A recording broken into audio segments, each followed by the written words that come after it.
The evil that usually lies undisturbed beneath the surface of things rose up and disgorged itself over every part of life. It was like a contamination, Jeffers. It got into everything and turned it bad.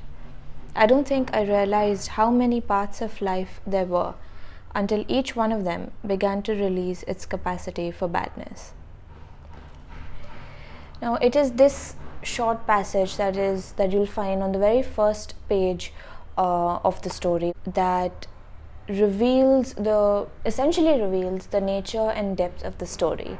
And the book is Second Place by Rachel Cusk. It's a story about a woman, M, who, much like the way that this passage is written, writes about her experience of self, which contains within it the consequences and the intimations of her external reality, as well as the dark and melancholic landscapes of her mind. There's no concrete shape of the story.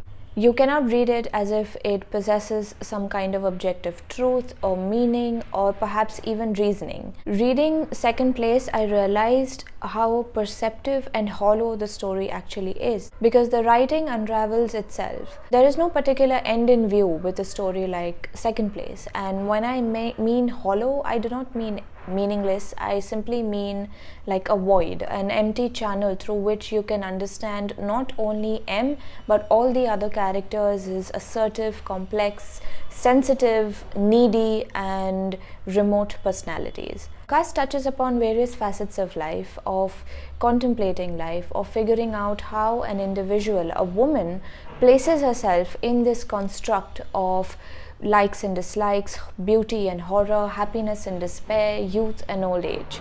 The imagery that Rachel Cusk evokes with her writing is quite cynical yet inviting. She speaks of the burden of possibilities, how life is a serious human condition, and the many forms of death that are lying in every crevice of life, like shadows. In my Instagram review of the book, I said that Second Place is an absurd anomaly. It mirrors so much of human existence, but at the same time, it possesses no objective reality, no redemptive truth.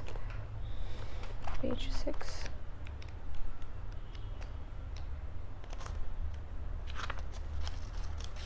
There was such a heavy weight inside me. I could only read senselessly like an animal in pain. It pinned me down into the depths, where I thrashed and struggled to get free and swim to the brilliant surface of life. At least that's how it looked like from below. Why do we live so painfully in our fictions? Why do we suffer so from the things we ourselves have invented? I have wanted to be free my whole life, and I haven't managed to liberate my smallest toe.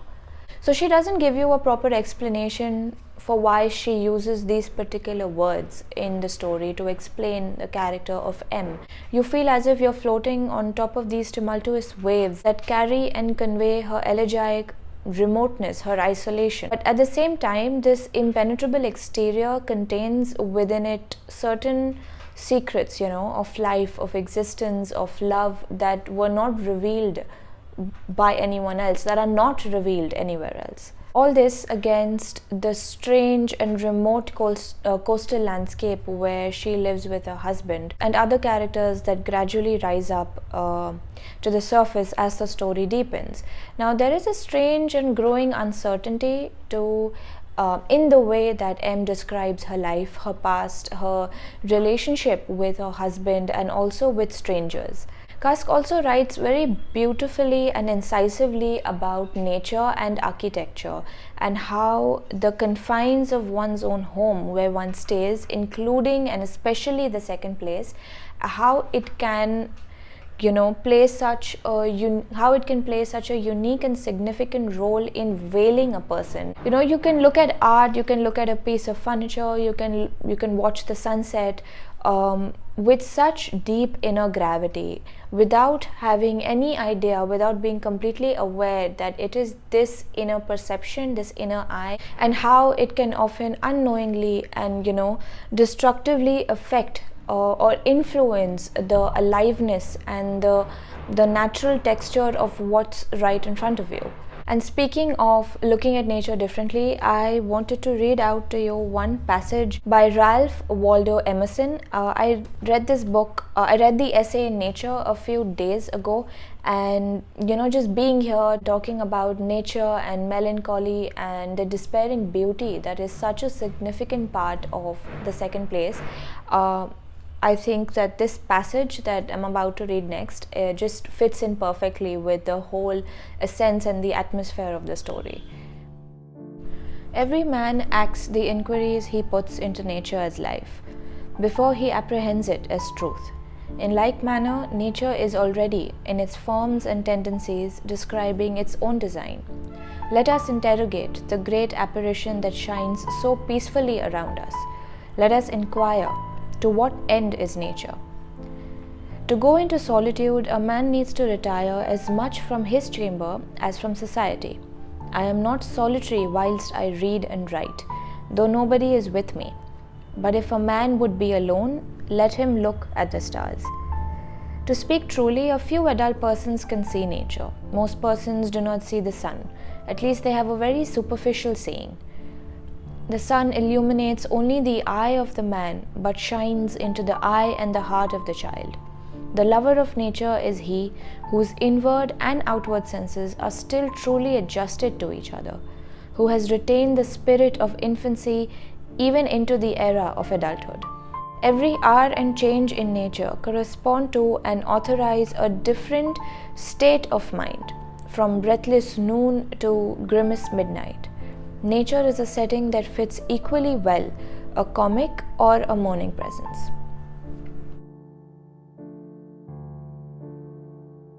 So that's all for now. Thank you for watching this video, and if you have any thoughts regarding Ralph Waldo Emerson or the second place by Rachel Cusk, please let me know below. Before I end this video, I do want to mention Ikta from Instagram, based on whose post I eventually bought this book.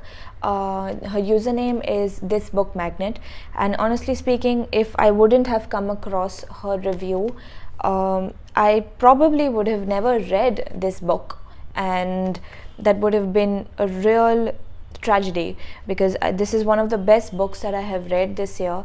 And what's even more compelling is the way that Ikta writes about the story, and it's definitely unconventional. It's so poetic, and it's very rare to come across such accounts on Instagram, or Bookstagram I should say, where there's so much of thought, so much of wisdom, so much of emotional awareness has gone into just reviewing or talking about a book as sensitive and as melancholic or as just so mature as Second Place.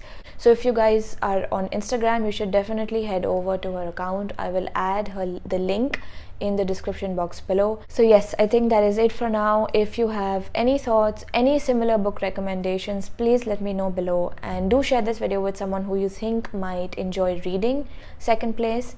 So this is Aisha from Read a Day Club, and I'll see you guys next time.